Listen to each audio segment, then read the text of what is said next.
हिंदवी स्वराज्याचे सरसंस्थापक छत्रपती शिवरायांना मानाचा मुजरा करतो. भारतीय राज्यघटनेचे शिल्पकार भारतरत्न डॉक्टर बाबासाहेब आंबेडकर यांना मानवंदना अर्पित करतो. आज योद्धा कर्मयोगी या पुस्तकाच्या प्रकाशन सोहळ्याला मंचावर उपस्थित असलेले महाराष्ट्राचे राज्यपाल आदरणीय CP राधाकृष्णनजी, या पुस्तकाचे नायक महाराष्ट्राचे लोकप्रिय मुख्यमंत्री श्री एकनाथराव शिंदेजी, आत्ता ज्यांनी जोरदार बॅटिंग केली ते उपमुख्यमंत्री अजितदादा पवार, माननीय नीलमताई गोरे, आणि ओपनिंग बॅट्समन म्हणून ज्यांनी अनेक छक्के चौके मारले ते पद्मश्री शंकरबाबा पापळकर, पद्मश्री मधुभाई कर्णिकजी, साहित्य संमेलनाचे अध्यक्ष रवींद्र शोभणेजी, आमचे सहकारी मंत्री शंभूराज देसाईजी, दादा भुसेजी, दीपक केसरकरजी, उदय सामंतजी, सन्मान्य खासदार श्रीकांत शिंदेजी, नरेश मस्केजी, आमचे सहकारी सन्मान्य आमदार प्रतापजी सरनाईक, संजयजी केळकर, रवींद्र फाटकजी, निरंजन डावखरेजी, मीनाक्षीताई शिंदे, संजय मोरे, सुदेश इंगलासपूरकर, या पुस्तकाचे लेखक डॉक्टर प्रदीप ढवळ, डॉक्टर अरुंधती भालेराव, या ठिकाणी उपस्थित संपूर्ण शिंदे परिवार आणि शिंदे साहेबांवर प्रेम करणारे सर्व उपस्थित नागरिक, माता भगिनी आणि बंधूंनो, आज अतिशय आनंदाची गोष्ट आहे की योद्धा कर्मयोगी हे जे पुस्तक ढवळ साहेबांनी या ठिकाणी लिहिलं त्याचं प्रकाशन माननीय राज्यपालांच्या हस्ते झालं. आत्ताच दादांनी बोलताना काही गोष्टी सुचवल्या, काही बदल केले पाहिजेत असं सांगितलं. मुळामध्ये दादा हे वित्तमंत्री आहेत, फायनान्स मिनिस्टर आहे, आणि फायनान्स मिनिस्टरचं एक कामच असतं कुठली फाईल आली की त्या फाईलमध्ये असं काहीतरी लिहायचं की ती घुमून फिरून पुन्हा त्यांच्यापर्यंतच गेली पाहिजे. त्यामुळे दादांनी बरोबर वित्तमंत्र्याचं काम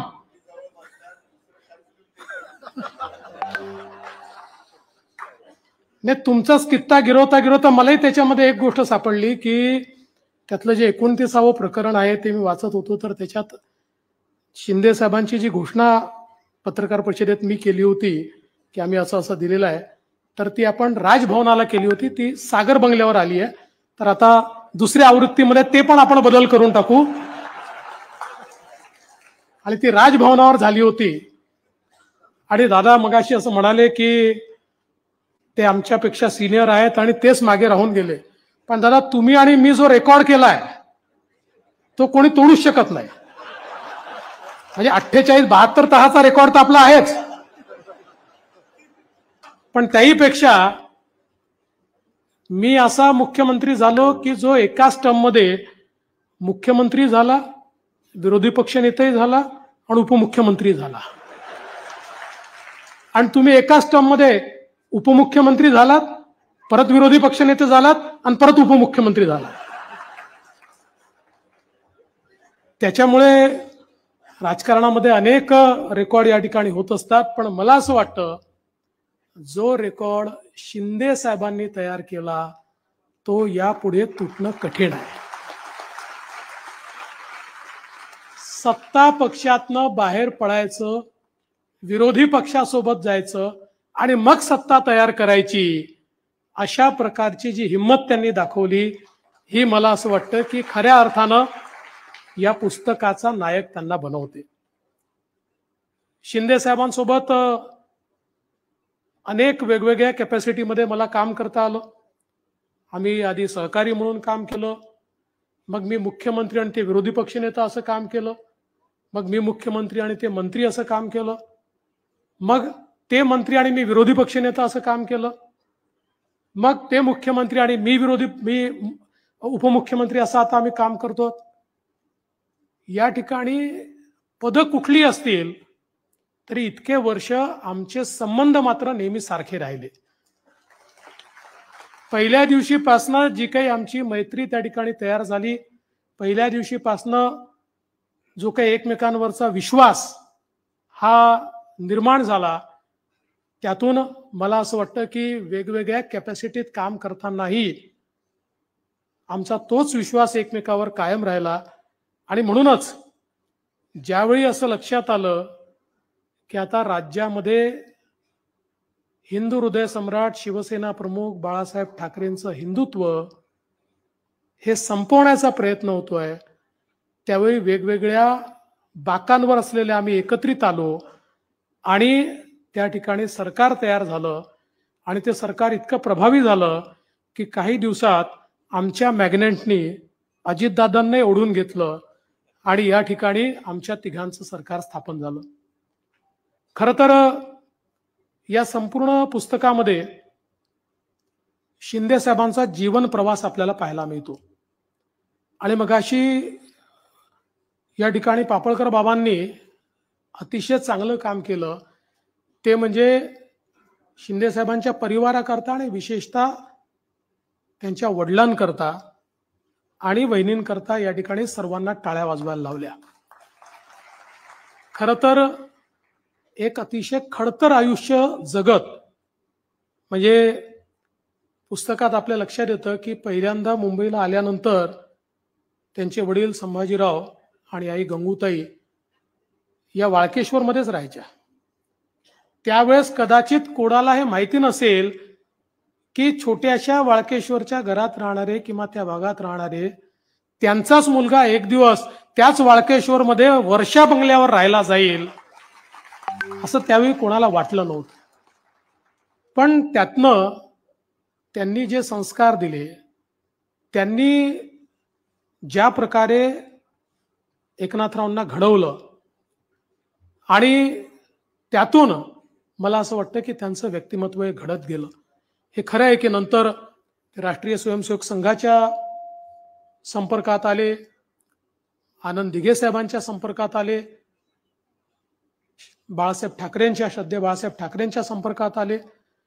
पण ज्या प्रकारे स्वर्गीय आनंद दिघेजींनी त्यांच्या आयुष्याला वळण दिलं आणि विशेषतः जीवनातला जो सगळ्यात वाईट प्रसंग येऊ शकतो कुठल्या व्यक्तीवर, तो त्यांच्यावर आल्यानंतर त्या प्रसंगातनं बाहेर काढून तुला स्वतःपुरतं नाही समाजाकरता जगायचं आहे, त्यामुळे या प्रसंगातनं तुला बाहेर यावं लागेल, अशा प्रकारची ऊर्जा ही त्यांच्यामध्ये दिघे साहेबांनी भरली. आणि त्यानंतर समाजसेवेकरता उतरलेले शिंदे साहेब यांनी कधी मागे वळून बघितलं नाही, सातत्याने समाजाची सेवा करत करत पुढे जात राहिले. आपल्या जीवनामध्ये पडेल ते काम केलं, आवश्यकता पडली तर ऑटो रिक्षा देखील चालवला. पण हे सगळं करत असताना जे जाज्वल्य हिंदुत्व होतं, मराठी माणसाकरता लढण्याची जी एक वृत्ती, जो एक बाणा शिवसेना प्रमुख बाळासाहेब ठाकरेंनी तयार केला होता, आणि देव देश आणि धर्माची लढाई आपल्याला लढायचीच आहे, हा छत्रपती शिवरायांनी दिलेला जो मंत्र होता, या सगळ्या गोष्टींचा एक परिणाम हा आपल्याला शिंदे साहेबांच्या व्यक्तिमत्वावर सातत्याने पाहायला मिळतो. आणि म्हणूनच मगाशी जसं दादा म्हणाले, पीपल्स मॅन, लोकांमध्ये राहणारा व्यक्ती, अशा प्रकारचं शिंदे साहेबांचं व्यक्तिमत्व आहे. आणि त्यांच्याकडनं सगळ्यात जास्त शिकण्यालायक काही असेल तर त्यांचा पेशन्स आहे. त्यांच्याकडे प्रचंड पेशन्स आहे. शांतपणे तास, 2 तास, 3 तास, 4 तास ते बसू शकतात, ऐकून घेऊ शकतात. अर्थात ज्यावेळेस त्यांचा पेशन्स संपतो त्यावेळेस मात्र ते कोणाचंच ऐकत नाही, हे देखील तेवढंच खरं आहे. पण मला असं वाटतं की हा जो काही पेशन्स आहे, हा खऱ्या अर्थानं मला असं वाटतं की एक प्रकारे आपण असं म्हणतो in politics patience is a virtue. लोकांचं ऐकून घेणं हे जोपर्यंत आपल्याला जमतं तोपर्यंतच आपण लोकांचे नेते राहतो. ज्या क्षणी लोकांच्या बोलण्याचा राग यायला लागतो, लोकांच्या बोलण्यावर आपण रिॲक्ट व्हायला लागतो, ज्या क्षणी तुम्हाला काय समजतं अशा प्रकारच्या ॲटिट्यूड मध्ये आपण जातो, त्या क्षणी आपला ऱ्हास होणं सुरू होतं. आज मुख्यमंत्री झाल्यानंतर देखील शांतपणे लोकांचं ऐकून घेण्याची प्रवृत्ती आणि अनेक वेळा त्या ठिकाणी कोणी आलं तरी त्याच्या पत्रावर एक सही करून किमान त्याला समाधान मिळालं पाहिजे की बाबा माझं काम पुढे चाललेलं आहे. अशा प्रकारची जी काही एक वृत्ती त्यांच्यामध्ये आहे आणि म्हणूनच मला असं वाटतं की लोक त्यांच्याशी जुळत जातात आणि एक प्रकारे हे नेतृत्व पुढे पुढे चाललेलं आपल्याला पाहायला मिळतं. वेगवेगळ्या पदांवर काम करत असताना त्या पदाला न्याय देण्याचा त्यांचा प्रयत्न असतो आणि त्याच्याकरता वाटेल ती मेहनत ही करण्याची खऱ्या अर्थानं त्यांची तयारी ही अत्यंत महत्वाची आहे. कुठल्याही गोष्टीला ते कधी हलक्यात घेत नाहीत, तर आपण मेहनतीनं पुढे जाऊ शकतोय त्यांना माहिती आहे. त्यामुळे कुठल्याही प्रकारची मेहनत ही ते घेतात आणि आपल्यापैकी अनेकांना, ठाणेकरांना तर माहितीच आहे की शिंदे साहेबांना ते कधी झोपतात, कधी उठतात, कधी जेवतात हे कोणालाच माहिती नाही. वहिनींनाच फक्त कदाचित ते माहिती असेल किंवा कदाचित त्यांनाही माहिती असेल की नाही माहित नाही, कारण अनेक वेळा घरी नसतातच. पण अशा प्रकारे जनतेत राहून जनतेचं काम करणं हे नेतृत्व तयार होताना किती अडचणीतनं ते तयार झालं हे जर आपल्याला समजून घ्यायचं असेल तर मला असं वाटतं की हे पुस्तक आपण वाचलं पाहिजे. त्यातनं माणूस काय एका दिवसात मोठा होत नाही. मोठं होण्याकरता त्याच्या पाठीमागे किती श्रम असतात, त्याच्या पाठीमागे किती त्याग असतो, त्याच्या पाठीमागे किती वेदना असतात, त्याच्या पाठीमागे कशा भावना असतात, या सगळ्या गोष्टी आपल्याला या पुस्तकाच्या माध्यमातून निश्चितपणे त्या ठिकाणी समजून घेता येतील. आणि म्हणून आता आपल्यापैकी अनेकांना असं वाटत असेल की आम्ही धर्मवीर पाहिला त्यामुळे शिंदे साहेबांचं बऱ्यापैकी आम्हाला माहिती आहे, तर त्याच्याही पलीकडची जी स्टोरी आहे, कारण धर्मवीर सिनेमा हा जो आहे हा बऱ्याच गोष्टी त्याच्यामध्ये आता पार्ट 2 येतोच आहे, बऱ्याच गोष्टी त्याच्यात कव्हर करायच्या असल्यामुळे सगळ्या गोष्टी त्यात आल्यात असं नाही आहे. त्याच्याही पलीकडच्या काही गोष्टी आपल्याला या पुस्तकामध्ये शिंदे साहेबांच्या व्यक्तिमत्वाच्या निश्चितपणे पाहायला मिळतात. त्यांची संवेदनशीलता पाहायला मिळते, मित्रांच्या प्रती कसं त्यांचं जी कर्तव्यपरायणता ती आपल्याला पाहायला मिळते, संघर्ष कशा प्रकारे करायचा हे आपल्याला पाहायला मिळतं. आणि म्हणून मला अतिशय या ठिकाणी आनंद आहे की प्राध्यापक डॉक्टर प्रदीप ढवळ साहेबांनी आणि डॉक्टर अरुंधती भालेराव यांनी एक अतिशय चांगलं पुस्तक या ठिकाणी आपल्याला लिहिलेलं आहे. शेवटी अशा प्रकारची पुस्तकं म्हणजे शिंदे साहेबांनी त्याच्या प्रकाशनाला 2 वर्ष वेळ दिला नाही. उदय सामंतांनी तो निर्णय घेतला की बाबा आता आम्ही प्रकाशन करू. अशा प्रकारची पुस्तकं याकरता देखील महत्वाची असतात की आपल्याला एखादा व्यक्ती जसा दिसतो तसा माहिती असतो, पण त्या व्यक्तिमत्वाच्या मागे काय आहे हे समजून घेतलं तर आपल्याला प्रेरणा मिळते. आपल्यालाही ज्यावेळेस अडचणीचा काळ असतो त्या काळामध्ये लढण्याची एक शक्ती मिळते. आणि म्हणून मला असं वाटतं की अशा प्रकारच्या व्यक्तिमत्वांचं व्यक्तिमत्व हे समोर येणं अत्यंत आवश्यक आहे आणि त्या दृष्टीने हे पुस्तक या ठिकाणी निश्चितपणे तयार झालेलं आहे.